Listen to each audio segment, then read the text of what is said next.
मार्कंडेय मुनि द्वारा श्री कृष्ण के स्वरूप का दर्शन और उनकी महिमा का वर्णन।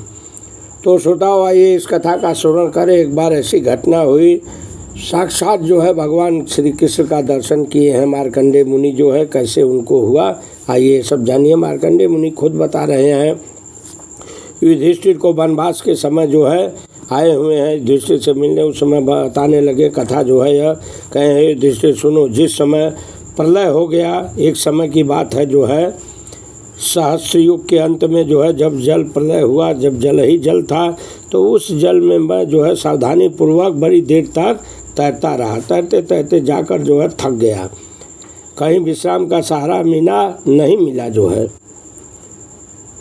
फिर तो उस समय जो है मैं थोड़ी देर के बाद जो है मुझे जो है उस जल में जो है एक वट वृक्ष दिखाई दिया। उसकी शाखा पर जो एक सुंदर बालक बैठा हुआ दिखाई दिया। उसका मुख कोमल कमल के समान, चंद्रमा के समान नेत्रों को आनंद देने वाला था। ऐसा बालक जो है, आंखें जो है खिले हुए कमल के समान विशाल थी। हे युधिष्ठिर, मैंने देखकर बड़ा आश्चर्य किया। मैंने सोचने लगा कि सारा संसार तो नष्ट हो गया, फिर यह बालक यहाँ कैसे सो रहा है। हे युधिष्ठिर, मैं भूत, भविष्य और वर्तमान तीनों कालों का ज्ञाता हूँ, तो भी मैं अपने तप बल से जो है भली भांत ध्यान लगाने पर भी उस बालक को जान नहीं सका। फिर तो जो है मैं बड़े आश्चर्य में पड़ा। वह बालक जिसकी अतिथि पुष्प के समान श्याम सुंदर कांति थी और जिसके वक्षस्थल पर श्रीवस्त्र शोभा पा रहा था। मैं ऐसा सोच रहा था, देख रहा था। उसी समय जो है मानो मेरे कानों में अमृत उमड़ता हुआ वह बालक बोला, मार्कंडेय, हे मार्कंडेय मुनि, मैं जानता हूँ तुम बहुत थक गए हो, विश्राम लेने की तुम्हारी इच्छा है। ऐसा करके वह बालक मुझे कह ही रहा था कि इतने में ज्यों ही बालक ने अपना मुंह खोल फैलाया, दैवयोग से हे युधिष्ठिर, मैं उस बालक के उदर में प्रवेश कर गया। उदर का मतलब श्रोताओं पेट में चल गए। भगवान कृष्ण जो ही मुख खोले चले गए। मैं जो है तैर रहे थे जल में। उस समय प्रलय हुआ था, प्रलय के जल में कोई जीव जंतु नहीं था। पेड़ पर देखे जो है, देख रहे हैं, सोच रहे हैं, तब तक मुंह खोले हैं और उसमें जो है ये चले गए उधर में। और वहाँ जाकर देख क्या रहे हैं जो है उधर में जो है, वहाँ गए तो कहे हे युधिष्ठिर, मैंने उसमें गंगा, यमुना, चंद्र प्रभा, सरस्वती, सिंधु, नर्मदा, कावेरी सभी नदियों को देखा, रत्नों को देखा, सभी जीव जंतुओं से भरा हुआ समुद्र, सूर्य, चंद्रमा, आकाश, पृथ्वी, वन, उपवन सबको देखा।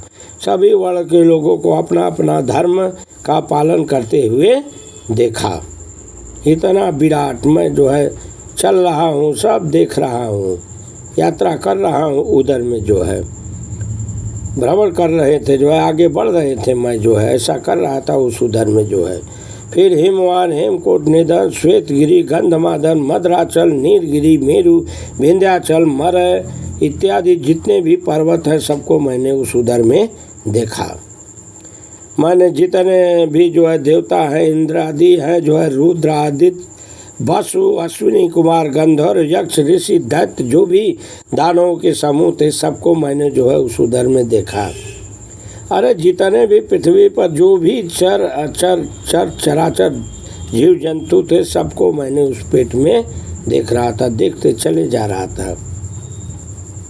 प्रतिदिन जो है मैं फलाहार करता और घूमता रहता था। इस प्रकार 100 वर्ष तक मैं विचरता रहा, लेकिन कभी उस शरीर का अंत ही जैसे नहीं हुआ। मैंने अंत ही नहीं पा सका। अंत में मैंने जो है खुद जो है बालक की ही शरण ली। जब मैं उस बालक की शरण ली तो सहसा उस बालक ने अपने मुख खोला और वायु के समान वेग से अकस्मात उसके मुख से मैं बाहर आ गया। देखा तो वही अमित तेजस्वी बालक पहले की बात सारे विश्व को अपने उदर में रखकर उसी वृक्ष की छाया पर विराजमान है। मैंने उसी बालक को फिर देखा वृक्ष पर बैठे। मैं घबरा गया। फिर तो बालक जो है मुस्कुराते हुए कहने लगे जो है, हे मार्कंडेय, तुम शरीर में विश्राम तो अब कर लिए हो ना, तुम थक गए थे। उस तेजस्वी बालक के असीम को देखकर मैं लाल लाल तनु और कोमल अंगुलियों से सुशोभित दोनों सुंदर चरणों को मस्तक से झुकाकर प्रणाम किया। फिर विनय भाव से हाथ जोड़कर उनके पास जाकर सर्वभूतात्मा कमल नयन भगवान के दर्शन किए। पहुँच गए नज़दीक और भगवान इन्हें दर्शन भी दिए। कहने लगे पहुंचकर, क्या कहते हैं, मैंने आपके शरीर के भीतर प्रवेश करके वहाँ समस्त चराचर जगत को देखा। और कहने लगे, प्रभु बताइए आप इस विराट विश्व को इस प्रकार उदर में धारण करके यहाँ बालक भेष में क्यों विराजमान है? सारा संसार आपके उदर में किस लिए स्थित है? कब तक आप इस रूप में यहाँ रहेंगे? तो श्रोताओ, इस तरह से जो है मार्कंडेय मुनि जो है बाल मुकुट श्री कृष्ण का दर्शन उस प्रलय काल के समय किए हैं। चैनल को लाइक कीजिए श्रोताओ, सब्सक्राइब कीजिए ताकि ज्ञान बढ़ सके, हो सके आप भी जो है बाल मुकुट भगवान श्री कृष्ण का दर्शन कर सकें। इसलिए श्रोताओ, एक बार प्रेम से बोलिए श्री कृष्ण भगवान की जय।